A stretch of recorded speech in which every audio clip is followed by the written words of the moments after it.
Oke, selamat pagi, siang, sore, malam, dimanapun kalian berada. Welcome back lagi kepada channel YouTube kesayangan kita, Postup Community, bekerja sama dengan Curhat Mahasiswa dan Grow Up Kopi ya, yang kemarin kita udah wawancara kepada yang punya. Sekarang kita membahasnya nih tentang diskusi perjuangan pelajar dan mahasiswa lah, karena di sini kita kedatangan seorang bintang narasumber lah. Dia seorang guru konselor juga, terus mahasiswa juga. Nah, silakan perkenalan dirinya, Bu. Perkenalkan dengan gue Anissa Pungki Komala Dewi, teman-teman bisa panggil gue Nisa. Kebetulan di sini gue berprofesi sebagai guru bimbingan dan konseling di salah satu sekolah swasta di Bekasi. Oke, nih sekarang ini kan sedang marak nih Bu ya, tentang apa tuh kemarin pelajar itu ada yang ikut aksi juga tuh, tapi banyak juga pertentangan dan pro dan kontra lah. Karena pelajar itu kan fungsinya itu hanya untuk belajar, tapi sekarang pada zaman saat ini mereka ikut aksi untuk membela aspirasi masyarakat. Gimana tanggapan Ibu selaku guru nih? Sebenarnya kalau untuk pergerakan di mahasiswa sendiri itu kan kita sama-sama tahu ya, mahasiswa itu kalau saya ngambil dari kacamata mahasiswa, karena kita sama-sama pernah jadi mahasiswa lah ya gitu kan. Gerakan mahasiswa itu kan sebenarnya dilindungi oleh undang-undang gitu. Sedangkan bagaimana nih kalau misalnya untuk di pelajar tersendiri nih, gitu. Kebetulan kalau untuk di dunia pelajar yang saya juga berkecimpung sebagai tenaga pendidik, sebenarnya mereka memang mempunyai keberanian yang begitu liar. Saya katakan begitu liar karena karena mungkin pelajar di SMA itu suka tawuran. Betul, karena menyalurkan hobi apa? Hobi. Jadi sebenarnya mereka hanya belum waktunya gitu. Aspirasi mereka, cara mereka menyampaikan aspirasi itu bagus karena setiap orang untuk boleh menyampaikan aspirasi, tapi mungkin waktunya kurang tepat dan caranya kurang tepat bagi mereka para pelajar nih. Gitu sih. Kalau misalnya dari menurut lo nih dari kacamata mahasiswa gimana sih? Kalau untuk tentang gerakan mahasiswa yang sekarang merambah ke jadi pelajar, ke dunia pelajar juga. Menurut gue sih itu suatu hal yang fenomena ya, karena pada terjadinya itu ketika generasi milenial kalau sekarang disebut itu. Nah, menurut gue pelajar yang ikut aksi itu mereka menurut gua kurang edukasi, karena menurut gua pelajar itu kan tugasnya untuk belajar, tapi kenapa pada saat kemarin itu dia ikut-ikut aksi, padahal itu sebenarnya bukan ranah mereka. Mungkin panggilan-panggilan pelajar sekarang ini lebih ke arah, wah abang gua nih kemarin ada yang dipukulin atau gimana, jadi dia merasa terpanggil nih, wah ke polisi ini gimana ya, jadi aduh gua pengen ikut-ikutan dah. Jadi mohon di sini para pelajar untuk yang ikut kemarin demo, dilihat dulu lah aspek dari positif dan negatifnya. Jangan sampai ikut-ikutan doang terus kalian nanti kena masalah lah gitu. Iya betul. Kalau saya sendiri selaku guru di sekolah, sebenarnya untuk edukasi itu pasti. Untuk edukasi itu pasti tadi benar kata dirimu untuk yang kayaknya panggilan jiwa nih abang-abang gue kok seperti terintimidasi dan lain sebagainya. Kalau kita lihat di berita-berita sekarang, media sosial dan lain sebagainya, itu banyak loh untuk yang mereka tuh hajar gue aja, kok beraniannya lebih daripada yang mahasiswa gitu kan. Saya juga ngeliat dia juga, wah gila nih anak-anak pelajar. Sebenarnya miris juga dalam artian mereka dengan bahasa kita tuh sembrono untuk maju ke depan tuh sembrono gitu. Nyali mereka tuh justru lebih besar daripada yang teman-teman di mahasiswa. Nggak salah sebenarnya untuk nyalinya tuh nggak salah, tapi mungkin waktunya aja yang belum tepat dan mungkin cara penyampaian sebagai pelajarnya aja yang kurang tepat gitu sih. Dan kalau misalnya sarannya sih sebenarnya lebih ke benar edukasi gitu. Tapi kalau yang sudah saya lakukan sendiri itu adalah kita mengedukasi untuk anak-anak siswa di sekolah. Nah, tadi kan pelajar ikut demo tuh. Menurut Ibu sendiri nih, gimana nih caranya untuk memberikan pengertian kepada mereka? Kenakalan remaja itu kan pada saat ini sangat tinggi ya. Nah, menurut Ibu itu ikut aksi seperti itu masuk kenakalan remaja itu bukan sih? Sebenarnya untuk kenakalan yang seperti itu mereka nggak dibilang kenakalan remaja ya, mereka lebih tidak terakomodir.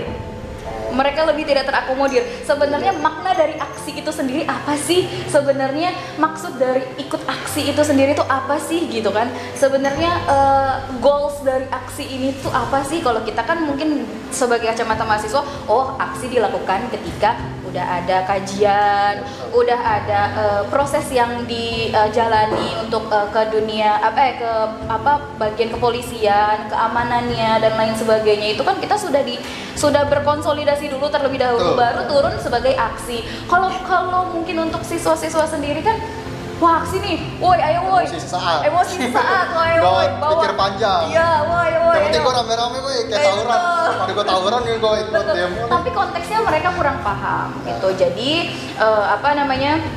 untuk dibilang kenakalan remaja dalam konteks mereka membantu abang-abang yang mahasiswa ini mungkin belum bisa sih dikatakan sebagai itu. Mereka hanya kurang bisa memahami maksud dari gerakan mereka itu apa gitu. Sebenarnya kalau misalnya yang disebut kenakalan remaja lebih ke kayak tawuran antar sekolah, antar kelas gitu. Seperti itu sih, tawuran misalnya kayak yang sekolah yang antar kota yang mungkin itu sekolahnya perbatasan. Seperti itu sih. Itu yang bisa disebut dengan kenakalan remaja. Itu udah tarafnya udah keras itu.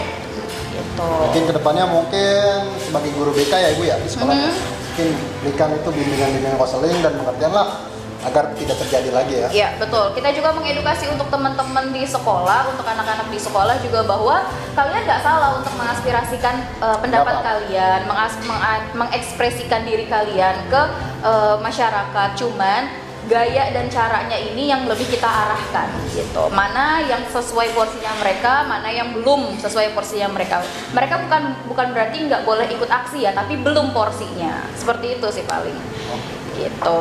Jadi gitu ya. Jadi konsep fenomena pelajar yang ikut aksi pada saat kemarin itu jadi mungkin kurang edukasi atau pemahaman mereka. Betul. Karena jiwa-jiwa SMK ini, wah bang, menurut gua dia terlalu panas lah, masih darah panas seperti dia pengen dirinya itu diakui di masyarakat. Karena SMK itu kalau nggak ribut-ribut kita nggak bukan anak SMK. Mereka masih mencari proses jati diri. Usia belasan, usia yang peralihan dari SMP ke SMA itu mulai yang mencari jati diri. Gue ini siapa sih? Ketika mereka mengikuti yang rombongan itu, yang serombong itu aksi-aksi, mereka merasa untuk yang wah gue punya nama nih, wah gue punya pamor nih, wah keadaan gue diakui nih di masyarakat dan gue punya gengsi di teman-teman gue gitu. Itu sih mungkin yang lebih yang lebih ada di jiwa mereka tuh, itu jiwa menggebu-gebunya, jiwa membaranya itu, tapi kurang terakomodir dan kurang tersampaikan gitu. Jadi ini tadi pendapat dari guru BK ya, selaku mungkin BK itu kayak apa sih Bu? Kalau banyak yang salah persepsi tentang guru bimbingan konseling, karena yang mindset anak-anak itu adalah guru BK adalah polisi sekolah, padahal nggak seperti itu. Padahal guru BK itu adalah termasuk yang ngebantu atau menolong siswa, di mana siswa itu yang memiliki masalah.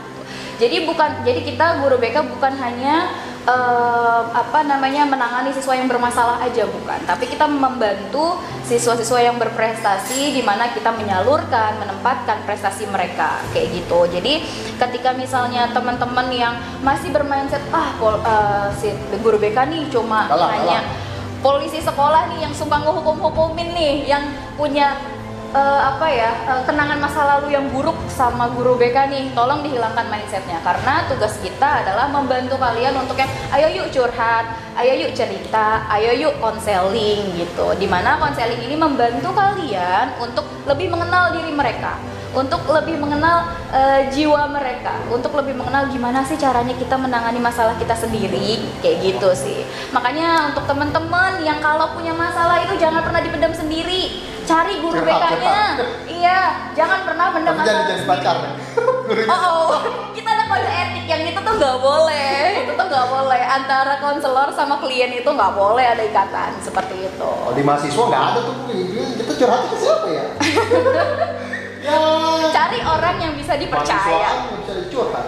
Oh iya. Pacaran mungkin. bisa.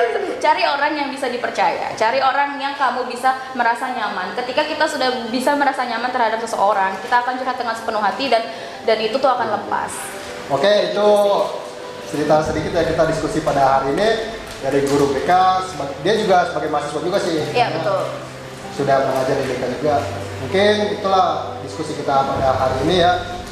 Cukup sekian. Jangan lupa. Mungkin Bu Nisa ini punya Instagram atau akun apa Bu? Oh, ada, silakan follow di Instagram saya @apkd1608. Terus juga di situ teman-teman kalau misalnya memang mau nge-DM, misalnya mau curhat, silahkan. Saya dengan senang hati untuk mendengarkan teman-teman semua gitu. Jadi sekali lagi kalau punya permasalahan jangan dipendam sendiri karena itu bisa jadi luka batin. Gak enak loh. Yakinkan hati sendiri. Iya. Mungkin nanti Bu Nisa bisa gabung nih di konselingnya di curhat mahasiswa kan, karena curhat mahasiswa itu kan akun yang untuk khusus mahasiswa nih yang punya masalah kan, gimana kok mata kuliah kurang, skripsinya susah nih. Oh gitu, siap. Gua masuk kuliah salah jurusan, gua sukses apa enggak nih? Mungkin itulah. Jadi itu tadi diskusi kita bersama Kak Nisa mungkin aja dipanggil. Oh iya. Karena masih muda. Sekian, wassalamualaikum warahmatullahi wabarakatuh. Waalaikumsalam warahmatullahi wabarakatuh.